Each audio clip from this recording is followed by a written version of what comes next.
अस्सलाम वालेकुम and hello everyone, welcome back to the channel. We hope आप सब ठीक ठाक होंगे, खैरियत से होंगे। आज इस वीडियो पे हम रिएक्ट करने जा रहे हैं। उसका टाइटल है जी how Habib Wahid transform the modern Bangladeshi music.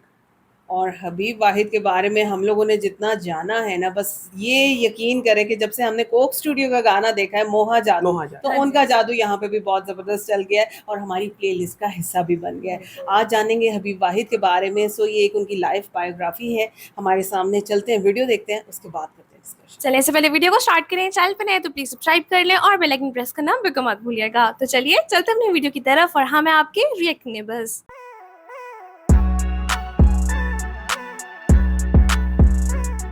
चलिए जी, वीडियो को स्टार्ट करते हैं। 3, 2, 1 एंड गो। হাবিবকে যদি এক বাক্যে প্রকাশ করতে হয় তাহলে সেটা হবে অনেকটা এরকম। হাবিব হলেন সেই ব্যক্তি যিনি আধুনিক বাংলা গানের জগৎটাকে একাই 20 থেকে 30 বছর এগিয়ে দিয়েছেন। বাংলা মিউজিক সিনারিওতে হাবিবের অবদান একদম বিফোর হাবিব এবং আফটার হাবিব দিয়ে বুঝিয়ে দেওয়ার মতো। আন্তর্জাতিক বিশ্বে যে ধরনের আধুনিক প্রযুক্তি ব্যবহার করে গান বানানো হচ্ছিল, অর্থাৎ আপডেটেড সফটওয়্যার এবং আধুনিক মিউজিক টেকনিক্স, সেগুলোর সাথে বাঙালি শ্রোতাকে সবার প্রথমে পরিচয় করে দিয়েছিলেন হাবিব। ধীরে ধীরে সেটা ফুয়াদ এবং অদিত রহমানও করেছিলেন, কিন্তু শুরুটা হাবিবকে দিয়েই হয়েছিল। শুধু তাই না, বাংলা মিউজিকে অনেকগুলো কমার্শিয়াল খাত তৈরি করেছিলেন, যেগুলোর কারণে এখনো নতুন শিল্পীরা অর্থনৈতিকভাবে বেনিফিটেড হচ্ছেন। আজকে বাংলার এই কিংবদন্তি মিউজিশিয়ান হাবিবের জীবন নিয়ে কথা বলবো বিস্তারিত। তার ক্যারিয়ার, বাংলা মিউজিকে তার প্রভাব থেকে শুরু করে তার থেকে অনুপ্রেরণা নিয়ে পরবর্তী প্রজন্মে কে কে এসেছেন সেটার কথাও হবে। চলুন তাহলে শুরু করা যাক। হাবিবের মিউজিক জার্নির শুরুটা তার পরিবার থেকেই। নেপোটিজম যে সবসময় নেগেটিভ হয় না, কিছু কিছু ক্ষেত্রে যে পজিটিভ হয়, সেটার উদাহরণ হিসেবে রণবীর কাপুর কিংবা হাবিবকেই দেওয়া যায়। হাবিবের বাবা ফেরদৌস ওয়াহিদ সাহেবের শুরুটার সাথে হাবিবের ক্যারিয়ার শুরুর কোথাও একটা ইন্টেলেকচুয়াল কানেকশন আছে। ফেরদৌস ওয়াহিদ গানের শুরুটা করেছিলেন রবীন্দ্রসঙ্গীত দিয়ে। তারপর বাংলাদেশের অন্যতম বিখ্যাত লোকসঙ্গীত শিল্পী আব্দুল আলিমের কাছ থেকে লোকসঙ্গীতের তালিম নিয়েছিলেন। এই লোকসঙ্গীতের প্রভাব পরিণত বয়সে হাবিবের মাঝেও খেয়াল করা যায়। বাংলা লোকসঙ্গীতকে আধুনিক প্রজন্মের কাছে পৌঁছে দেওয়ার ব্যাপারে হাবিবের চেয়ে বড় ভূমিকা আর কারো আসে বলে মনে হয় না। সে কথায় পরে আসছি। ফেরদৌস ওয়াহিদ রবীন্দ্রসঙ্গীত এবং লোকসঙ্গীতে তালিম নেওয়ার পরেও কিন্তু তখনকার সময় আধুনিক বাংলা পপ সঙ্গীতের দুর্দান্ত কিছু কাজ করেছেন। আধুনিক বাংলা পপ সঙ্গীতের হাতে গোনা যে কয়জন পায়োনিয়ার রয়েছেন, ফেরদৌস ওয়াহিদ তাদের মাঝে অন্যতম। সেই যে আলাদা আলাদা মিউজিক্যাল জনরার মিশ্রণ অর্থাৎ ফিউশন ব্যাপারটা হাবিবের ভেতর হয়তো ছোটবেলা থেকেই ঢুকে গিয়েছিল। একদম ছোটবেলাতেই হাবিব তার বাবার কিবোর্ড বাজানো শিখে গিয়েছিলেন। শুধু যে শিখে গিয়েছিলেন তা না, সেখানে তিনি বিভিন্ন রকম গানের সুরও তৈরি করতেন। ব্যাপারটা ফেরদৌস ওয়াহিদ লক্ষ্য করে বুঝেছিলেন এই ছেলের মিউজিক সেন্স খুবই ভালো।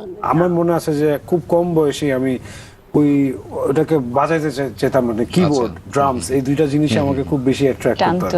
হাবিব একটা দুর্দান্ত সিদ্ধান্ত নিয়েছিলেন, যেটা বেশিরভাগ মিউজিক এনথাসিয়াস্টই করে না। তিনি প্রফেশনালি মিউজিক শুরু করবার আগে সিদ্ধান্ত নেন তিনি ব্যাপারটা একদম একাডেমিক্যালি শিখবেন। তিনি 1999 সালে লন্ডনে সাউন্ড ইঞ্জিনিয়ারিং এ পড়তে চলে গেলেন। লন্ডনের স্কুল অফ অডিও ইঞ্জিনিয়ারিং এ পড়তে গিয়ে তিনি আবিষ্কার করলেন মডার্ন মিউজিক ওয়ার্ল্ড অনেক দূরে চলে গিয়েছে টেকনোলজির দিক থেকে। বাংলাদেশ এখনো সেই পুরনো ম্যানুয়াল মিউজিকই করে যাচ্ছে। তিনি ইলেকট্রনিক মিউজিক সম্পর্কে ডিটেইলস পড়াশোনা শুরু করলেন এবং খুব দ্রুতই ব্যাপারটা আয়ত্ত করে ফেললেন, কারণ মিউজিক সেন্স তার বরাবরই ভালো ছিল, যা সিস্টেমটা ধরা বাকি ছিল। লন্ডনে থাকতে তিনি কার্শা কালের মতো বিখ্যাত এশিয়ান মিউজিক প্রডিউসারের সাথে কাজ করেছিলেন। কার্শা কালে কে আমি আরেকটু বিস্তারিত ভাবে বললে চিনতে পারবেন। তিনি ইন্ডিয়ান লিজেন্ডারি তবলা বাদক জাকির হুসাইনের সাথে রেগুলার মিউজিক শো করেছেন। পথের পাঁচালীর মিউজিক ডিরেক্টর রবি শঙ্করের মেয়ে বর্তমানের পৃথিবী বিখ্যাত সিতার বাদক আনুষ্কা শঙ্করের বিখ্যাত অ্যালবাম ব্রেথিং আন্ডার ওয়াটারে মিউজিক দিয়েছেন। কোক স্টুডিও ইন্ডিয়ার 6টি গান কম্পোজিশন এবং প্রডিউস করেছেন এবং জয় আক্তার পরিচালিত রণবীর সিং অভিনীত গালি বয় সিনেমার স্কোর করেছেন। শুধু তাই নয়, হাবিব তখন নিতিন সোহনের সাথেও কাজ করেছেন। নিতিন হচ্ছেন এশিয়ান আন্ডারগ্রাউন্ড মিউজিকের আইকনদের একজন। নিতিন 2017 সালে British academy of songwriters, composers and authors থেকে লাইফ টাইম অ্যাচিভমেন্ট অ্যাওয়ার্ড পেয়েছেন। এশিয়ান রুট লেভেলের মিউজিকের সাথে আধুনিক ইলেকট্রনিক মিউজিকের কম্বিনেশন করা শুরু করেছিলেন যেই দুই একজন মানুষ, নিতিন তাদের একজন। নিতিন বিটলসের Paul McCartney, Sting, AR Rahman, Shakira, Pink Floyd সহ অসংখ্য আইকনিক গ্লোবাল মিউজিশিয়ানদের সাথে কোলাবোরেশন করেছেন। নিতিন এবং কার্শা কালে সম্পর্কে এত ডিটেলস কথা বলার কারণ হলো এই দুইজন হাবিবের মাঝে কিছু একটা দেখেছিলেন। কথাই তো আছেই হীরা হীরা চেন। রুট লেভেলের সঙ্গীতের সাথে মডার্ন টেকনোলজির সংমিশ্রণের সেক্টরে নিতিন আর কার্শা কালে ছিলেন আইকনিক পজিশনে। সেই 2000-এর শুরুর দিকে হাবিবের বয়স যখন মাত্র 21-22, তখন তিনি কাজ করেছিলেন এই দুজন মিউজিশিয়ানের সাথে। হাবিব ধীরে ধীরে নিজেকে প্রফেশনাল স্ট্যান্ডার্ডে নিয়ে যেতে লাগলেন তাদের সাথে কাজ করার মাধ্যমে। বেশ কয়েকদিন পড়াশোনার পাশাপাশি তাদের সাথে মিউজিক প্রডিউসার হিসেবে কাজ করার পর হাবিব সিদ্ধান্ত নিলেন নিজের কাজ করবেন। বাংলা মিউজিক সিনারিওতে তখন সে ধরনের কোনো কাজই হচ্ছিল না, সেটা দেখেই সম্ভবত তিনি সিদ্ধান্তটা নিয়েছিলেন। কিন্তু ঝামেলা হলো, হাবিব তো মিউজিক কম্পোজিশন করতে খুব ভালোই জানেন, কিন্তু গান তো তিনি কখনো শেখেননি। ভোকাল হিসেবে তিনি নিজেকে খুব একটা স্ট্রং মনে করেন না। তখন তিনি লন্ডনে বাঙালিদের মাঝে ভোকাল খুঁজতে লাগলেন। তখন হুট করেই পেয়ে গেলেন কায়াকে। কায়া হলেন লন্ডনের এক বাঙালি যার একটা রেস্টুরেন্ট আছে। রেস্টুরেন্ট ব্যবসার সাথে সাথে তিনি দুর্দান্ত গানও করেন। কায়াকে যখন হাবিব প্রস্তাব দিলেন একসাথে কাজ করবার, কায়া একটা টেনশনে ছিলেন। তিনি ওইভাবে প্রফেশনালি কোনোদিন গান করেননি, কিন্তু হাবিব এক্স্যাক্টলি সেটাই চাচ্ছিলেন। গান ভালো গাইতে পারে কিন্তু প্রফেশনাল না, এরকম একজনকে দিয়ে নিজের মনের মতো মিউজিক ডিরেকশন দিয়ে কাজ আদায় করে নেওয়া যাবে। তাদের দুজনের কোলাবোরেশনে হাবিবের প্রথম অ্যালবাম মুক্তি পেল, যার নাম ছিল কৃষ্ণ। 2003 সালে এই অ্যালবামটি মুক্তি পেয়েছিল। এই 2024 সালে এই ভিডিওটা বানাতে গিয়েও এই অ্যালবামটা বেশ কয়েকবার শুনে দেখেছি আমি। এখনো ঠিক এভারগ্রিন একটা অ্যালবাম লেগেছে আমাদের কাছে। তাহলে ভেবে দেখেন 2003 সালে সেই অ্যালবামটা মানুষের কাছে কেমন লেগেছে। ফোক মিউজিকের সাথে এরকম ইলেকট্রনিক মিউজিকের দুর্দান্ত কম্পোজিশন তখন বাঙালিদের রীতিমতো পাগল করে দিয়েছিল। লন্ডনের বাঙালিদের কাছে এই অ্যালবামটি খুবই জনপ্রিয়তা পেয়েছিল। তারপর ধীরে ধীরে বাংলাদেশের তরুণ তরুণীরা শোনা শুরু করলো অ্যালবামটা। দেশেও জনপ্রিয়তা পেয়ে গেল সেটা। শুরু হলো এক নতুন ধরনের গানের যাত্রা। পরবর্তী কয়েক বছরে হাবিব 6টি অ্যালবাম মুক্তি দেন। সেগুলো হলো মায়া, ময়নাগো, শোনো, পাঞ্জাবিওয়ালা, বলছি তোমাকে এবং অবশেষে। হাবিব সেই অ্যালবামগুলোতে একটা কাজ খুব ইন্টেনশনালি করেছেন। তিনি প্রতি অ্যালবামের জন্য নতুন নতুন কণ্ঠের খোঁজ করেছেন। নিজে শুধু একা জনপ্রিয় হয়ে টাকা কামাবেন এই জাতীয় ফালতু সস্তা চিন্তাভাবনা তিনি কখনো করেননি। তিনি চেয়েছিলেন বাংলা মিউজিক সিনারিওটা স্ট্রং হোক, নতুন নতুন ভোকাল আসুক, ডাইনামিক সব সাউন্ড বের হোক। তিনি জুলি, শিরিন এবং ন্যান্সির মতো দুর্দান্ত সব সিঙ্গারকে খুঁজে বের করেছেন এবং মিডিয়াতে স্পেস তৈরি করে দিয়েছেন। 2005 সালের ময়নাগো অ্যালবামে তিনি প্রথম ভোকালিস্ট হিসেবে আত্মপ্রকাশ করেন। দিন গেল এবং এসো বৃষ্টি নামায় তার কণ্ঠে গাওয়া প্রথম দুটি গান। দিন গেল গানটি তো এখনো ঠিক আগের মতোই শোনায় শুনতে। এটি একদম অল টাইম গ্রেটেস্ট কাতারের গান। তিনি একটি অ্যালবামে তার বাবা ফেরদৌস ওয়াহিদের সাথেও কোলাবোরেশন করেছিলেন। তিনি যে শুধু তার কম্পোজিশনের সলো অ্যালবাম প্রকাশ করেছেন তা না, তিনি বেশ কিছু মিক্সড অ্যালবামেও গান দিয়েছেন। তার মাঝে সব থেকে আইকনিক মিক্সড অ্যালবাম সম্ভবত সমর্পণ অ্যালবামটি। এই অ্যালবামে হাবিব ছাড়াও গান গেয়েছেন অর্থহীন এবং ওয়ারফেস। একদম ফোক গানকে মডার্ন কম্পোজিশন করে তরুণদের কাছে পৌঁছে দেয় এই অ্যালবামের প্রধান টার্গেট। অ্যালবামটি লালন, হাসন রাজা এবং শাহ আব্দুল করিমকে উৎসর্গ করা হয়। হাবিবের কম্পোজিশন এবং কণ্ঠে গাওয়া শাহ আব্দুল করিমের কেন পিরিতি বাড়াইলারে বন্ধু ছাইরা যাইবা যদি গানটি ইনস্ট্যান্ট হিট ছিল। এইটা যে আর একটা কত গুরুত্বপূর্ণ দায়িত্ব হাবিব খুব যত্নের সাথে পালন করেছেন তা বলে বোঝানো যাবে না। শাহ আব্দুল করিমকে আধুনিক প্রজন্মের কাছে তুলে ধরেছেন তিনি। ভাটিয়া অঞ্চলের প্রবাদ পুরুষ শাহ আব্দুল করিম সারা জীবন করে গিয়েছেন লোকসঙ্গীতের সাধনা। তিনি খুব একটা বৈষয়িক লোক ছিলেন না। তিনি শুধু জানতেন কিভাবে ভালো গান তৈরি করা যায় এবং গানে গানে কিভাবে আমাদের লোক সংস্কৃতিকে তুলে ধরা যায়। সেই গানের ডিস্ট্রিবিউশন কিভাবে হবে, গান থেকে টাকা আয় হবে কিভাবে, সেসব কিছুই তিনি জানতেন না বা জানার চেষ্টাও করেননি। তার লেখা এবং সুর করা কিছু গানের নাম হলো বন্দে মায়া লাগাইছে, পিরিতি শিখাইছে, আগে কি সুন্দর দিন কাটাইতাম, গাড়ি চলে না, কেন পিরিতি বাড়াইলারে বন্ধু, বসন্ত বাতাসে সইগো, গান গায় আমার মন রে বোঝাই, আসি বলে গেলা বন্ধু আইলা না। একবার ভেবে দেখুন তো এই আইকনিক লোকটার এইসব সৃষ্টি যদি দেশের মানুষের কাছে না পৌঁছাতো তাহলে কেমন হতো। এত সব লিজেন্ডারি গান শুধুমাত্র আঞ্চলিক লোকসঙ্গীত হয়েই থেকে যেত। হাবিবের কারণে এখন বাংলাদেশের গণমানুষ জানতে পেরেছে এই মহান শিল্পীর কথা। হাবিব মিউজিক শুরু করবার আগেও শাহ আব্দুল করিম সঙ্গীত বোদ্ধাদের কাছে জনপ্রিয় ছিলেন, কিন্তু এই যে এখন দেশের আনাচে কানাচে শিক্ষিত অশিক্ষিত সকল শ্রেণীর মানুষ বসন্তে বাতাসে সইগ কিংবা গাড়ি চলে না গানটা গুনগুন করে গেয়ে ওঠে, এটা হয়েছে হাবিবের আধুনিক কম্পোজিশনে গানগুলোকে মুক্তি দেওয়ার কারণে। বেশ অনেক বছর নিজের অ্যালবাম করার পর তিনি আসলেন বাংলা ফিল্ম ইন্ডাস্ট্রিতে গান গাওয়ার জন্য। গান গাইতে আসলেনও এমন একটা সময় যখন বাংলা ফিল্ম ইন্ডাস্ট্রির অবস্থা অতি অখাদ্য। কার্টপিস অশ্লীল সিনেমার যুগ সেটা। ভালো মিউজিক বলতে সেখানে কোনো কিছুরই অস্তিত্ব নেই। বেশিরভাগ গান আলতু ফালতু কথা দিয়ে ভর্তি এবং বেশিরভাগই হিন্দি তামিল গান থেকে চুরি করা। সে সময় অর্থাৎ 2006 সালে হাবিব প্রথম সিনেমাতে গান গাইলেন। সিনেমার নাম হৃদয়ের কথা এবং তার গানের নাম ভালোবাসবো বাসবরে বন্ধু তোমায় যতনে। সেই গান পৌঁছে গেল শহরের ব্যস্ততম কোনো কর্পোরেট ব্যক্তির কাছেও, আবার পৌঁছে গেল গ্রাম্য কোনো কিশোরের কাছেও। হাবিব গায়ক হিসেবেও পেয়ে গেলেন আকাশ সমান জনপ্রিয়তা। এখন কথা বলবো আরেকটা বিষয় যেটা ভিডিওর শুরুতে বলেছিলাম ছোট করে। বলেছিলাম বাংলা মিউজিকে অনেকগুলো কমার্শিয়াল খাত হাবিব তৈরি করেছিলেন যেগুলোর কারণে এখনো নতুন শিল্পীরা অর্থনৈতিকভাবে বেনিফিটেড হচ্ছেন। যে 10টা জিঙ্গেল করছে, একটা জিঙ্গেল আমার ভোকালটা টেস্ট করলো, হ্যাঁ তো ওই জিঙ্গেলের ভোকাল টেস্ট করার পর হ্যাঁ গুড।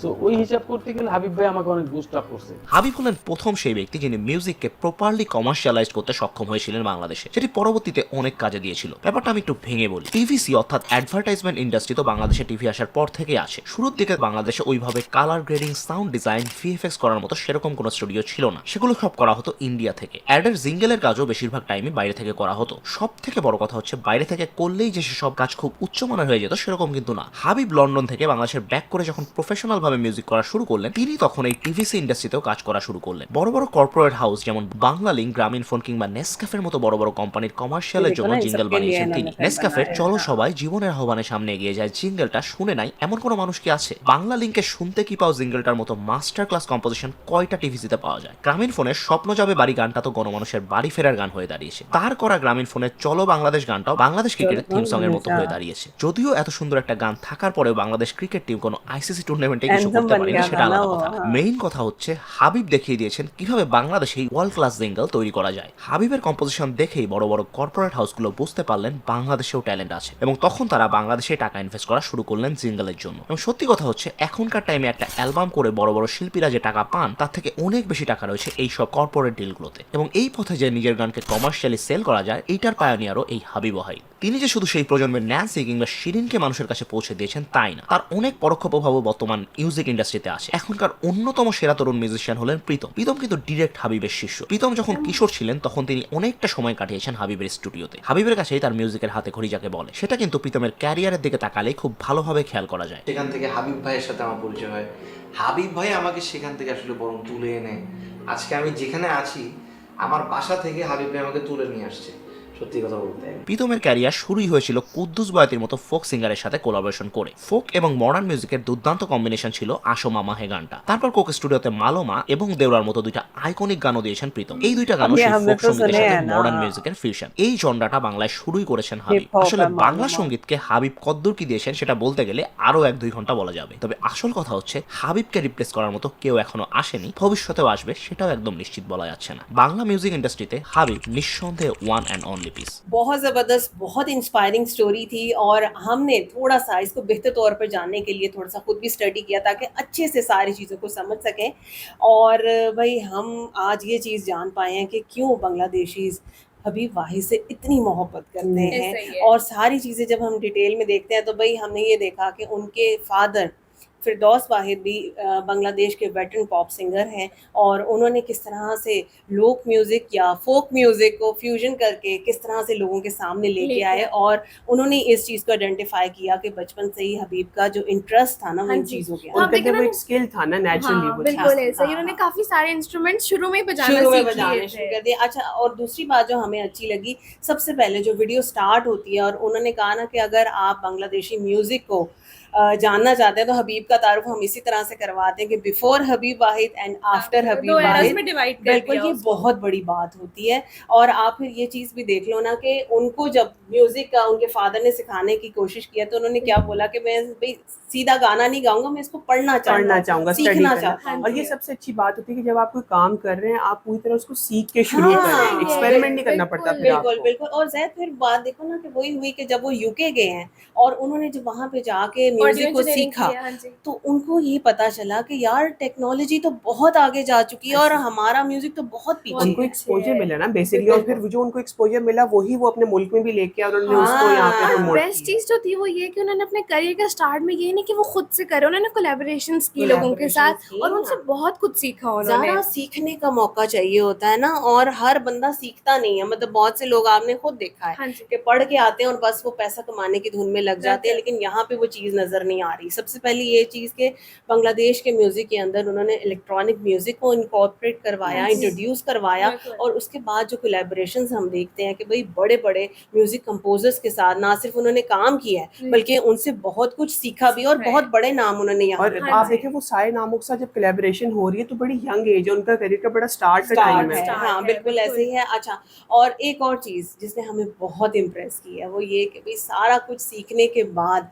उन्होंने ये नहीं किया कि भाई खुद ही म्यूजिक बना रहे हैं, खुद ही गा रहे हैं, सारा कुछ कर रहे हैं। उन्होंने ऐसी आवाज़ों को तलाश किया जो जेम्स हैं उनको उन्होंने तलाश जी, किया। बांग्लादेश के जेम्स को तलाश किया है। और फिर जिस तरह से उन्होंने अपनी एल्बम्स निकाली हैं, हर एल्बम में डिफरेंट सिंगर्स को इंट्रोड्यूस करवाया बिल्कुल वहाँ पे। ऐसे है। और आप ये चीज देखिए कि क्योंकि बांग्लादेश ऑलरेडी अपने फोक म्यूजिक से जुड़ा हुआ था ना, हाँ जी। उन्होंने टोटली उसको चेंज नहीं कर दिया, इसीलिए वो फोक और फ्यूजन आपको आज तक बहुत नजर आता है। बेसिकली उनका मोटिव ये था कि जो पुराने लोग सुनते थे फोक म्यूजिक वो नई जनरेशन भी सुने, थोड़े से पॉप म्यूजिक के साथ बिल्कुल है। mix अच्छा, कर और दिया। आप ये देखो कि उनके स्टूडेंट्स की भी आगे वही सारी उन्होंने केस हिस्ट्री सुनाई कि भाई जो फुट स्टेप्स उन्होंने सेट किए हैं, आज जी। भी यंगस्टर्स जो नए आ रहे हैं वो सारे उसी को फॉलो कर रहे कर रहे हैं। हैं। और जिस तरह से उन्होंने कोक स्टूडियो की बात की कि भाई उन्होंने अपने स्टूडेंट के प्रीतम नाम प्रीतम शायद बताया, हसन, हाँ उनके जी। बारे में बताया कि भाई कोक स्टूडियो में मालूम आ दीवार उन्होंने गाने जो गाए भाई जबरदस्त, मालूम आ के तो हम खुद फैन हैं। और उसके अंदर और बाकी जो गाने हमने सुने, क्योंकि हमने तीनों सीजन देखे जी। और उनको देखा, उसमें बेसिकली जो अट्रैक्ट करती है हमें चीज़ वो यही है कि भाई